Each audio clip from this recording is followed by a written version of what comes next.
আসসালামু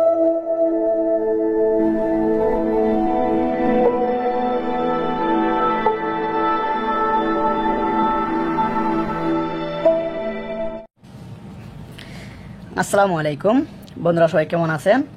আশা করি প্রত্যেকে ভালো আছেন। তো আপনার ভিডিওর টাইটেল ও থাম্বনেল দেখে বুঝে গেছেন ভিডিওটি কোন বিষয়ে চলছে। তো আমরা অনেকেই নগদ অ্যাকাউন্ট ব্যবহার করে থাকি। তো অনেক সময় দেখা যায় আমরা কি নগদ অ্যাকাউন্ট ব্যবহার করতে করতে দেখা যায় অনেক সময় আমাদের নগদ অ্যাকাউন্টের পিনটি ভুলে যায়, কিংবা দেখা যায় অনেক সময় আবার নগদ অ্যাকাউন্টের পিন 3বার ভুল দেওয়ার কারণে নগদ অ্যাকাউন্টের পিনটি আপনার ব্লক করে দেয়। তো আজকে আমি দেখিয়ে দেবো আপনাদের যে আপনারা কীভাবে আপনার নগদ অ্যাকাউন্টের পিনটি রিসেট করবেন। তো আপনার পিনটি ভুলে গেছেন কিংবা পিনটি ব্লক হয়ে গেছে, কিংবা আপনি চাইলে পিন জানা সত্ত্বেও আপনি অনেক সময় পরিবর্তন করতে হতে পারে। তো অনেক সময় দেখা যায় আপনার পিন অনেকে জেনে গেছে, তো আপনার পরিবর্তন করার প্রয়োজন। তো এখন আপনি পরিবর্তন করবেন কীভাবে তো দেখিয়ে দিচ্ছি। তো আমি চলে যাচ্ছি মোবাইল স্ক্রিনে। তো আপনার মোবাইল স্ক্রিনটি লক্ষ্য হলে বুঝতে পারবেন। তো মোবাইল স্ক্রিনে আসার পর এখানে আমি ডায়াল করছি *167# ডায়াল করে আপনার যে নাম্বারে আপনার নগদ অ্যাকাউন্টে খোলা রয়েছে সে নাম্বারে ডায়াল করে দিবেন এই কোডটি দিয়ে। তো তো দেখছেন আমার নগদের সকল ইন্টারফেস চলে আসছে। যেহেতু আমরা পিন ভুলে গেছি, পিন রিসেট করব, তো আমরা কি করছি যে একদম শেষে একটি অপশন দেখছেন 8 নম্বরে পিন রিসেট নামে অপশন। তো এখানে 8 লিখে আমি কি করছি সেন্ডের উপরে ক্লিক করে দিচ্ছি।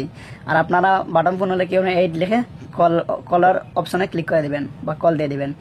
তো তারপরে লেখা আছে যেহেতু আমরা পিন ভুলে গেছি ফরগেট পিন, তো আমরা 1 নম্বর অপশনটি সিলেক্ট করছি। তো এখানে 1 লিখলাম, 1 লিখে আবার সেন্টারের উপরে একটা ক্লিক করে দিলাম। তো দেখছেন এখানে বলছে কি যে আপনার এখানে বলছে ইন্টার ইওর নগদ রেজিস্ট্রেশন এনআইডি নাম্বার। হ্যাঁ, ঠিক আছে। তো আপনারা অনেকেই কি করেন, এখানে যারা অনেকেই বলেন যে আপনার এনআইডি দ্বারা, তো আপনারা অনেকেই বলেন এনআইডি দ্বারা আপনার নগদ অ্যাকাউন্টে খুলেন নাই। তো যারা এনআইডি দ্বারা খুলেন নাই, তো কি করবেন, যার যে এনআইডি দ্বারা আপনার নাম্বারে এই সিমটি রেজিস্ট্রেশন করা আছে এই এনআইডি নাম্বারটি এখানে দিয়ে দেবেন। ঠিক আছে। তো আমি এখানে আমার এনআইডি নাম্বারটি দিয়ে দিছি। তারপরে এখানে রয়েছে জন্মসাল দিতে, আপনার যে জন্ম সালটি রয়েছে সে সালটি দিয়ে দিবেন। তারপর সালটি দেওয়ার পর সেন্টার উপরে ক্লিক করে দিবেন। তো আমি জন্ম সালটি দিয়ে সেন্টারে ক্লিক করলাম। তো তারপর এখন বলছে যে have you done any transaction in last 90 days, মানে লাস্ট 90 দিনের ভিতরে বা 3 মাসের ভিতরে আপনি কোনো এই নাম্বার দ্বারা কোনো ট্রানজ্যাকশন বা কোনো লেনদেন করছেন কিনা। তো আমি কোনো লেনদেন করি নাই 90 দিনের ভিতরে, তো তার জন্য আমি নো সিলেক্ট করেছি। তো 2 নম্বরে তো 2 সিলেক্ট করে সেন্টার উপরে ক্লিক করছি। তো আপনি লেনদেন করে তাহলে 1 সিলেক্ট করে সেন্টারে ক্লিক করবেন। ঠিক আছে। তো আমার ফোনে একটি মেসেজ আসবে, তো মেসেজের মধ্যে তারা জানিয়ে দিবে। তো দেখছেন আমার ফোনে একটি মেসেজ চলে আসছে, দেখছেন এই মেসেজটি চলে আসছে। তো এই দেখছেন এনে লেখা দেখাচ্ছে কি যে your pin reset request is successful, please dial *167 to set your new digit pin 4 digit pin. তো তার মানে বলছে যে আমি কি করতাম, আমার 4টি 4 ডিজিটের পিন এখান দিতে *167# ডায়াল করে একটি পিন দিতে বলছে। তো আমি এখানে একটি পিন দিয়ে দেবো এখন নতুন। তো তারপর এখানে এরকম ইন্টারফেস চলে আসলে আপনি কি করবেন, এখানে 2 সিলেক্ট করে নো সিলেক্ট করে দিবেন। তো দেখছেন চলে আসছে কি, অথবা আপনার সরাসরি এইরকম অপশন চলে আসতে পারে।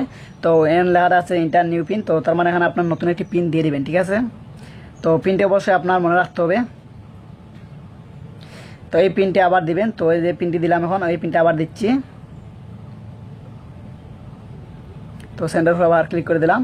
তো দেখেন আমার পিনটি রিসেট করা হয়ে গেছে। তো এভাবে চাইলে আপনি আপনার পিনটি রিসেট করে নিতে পারবেন।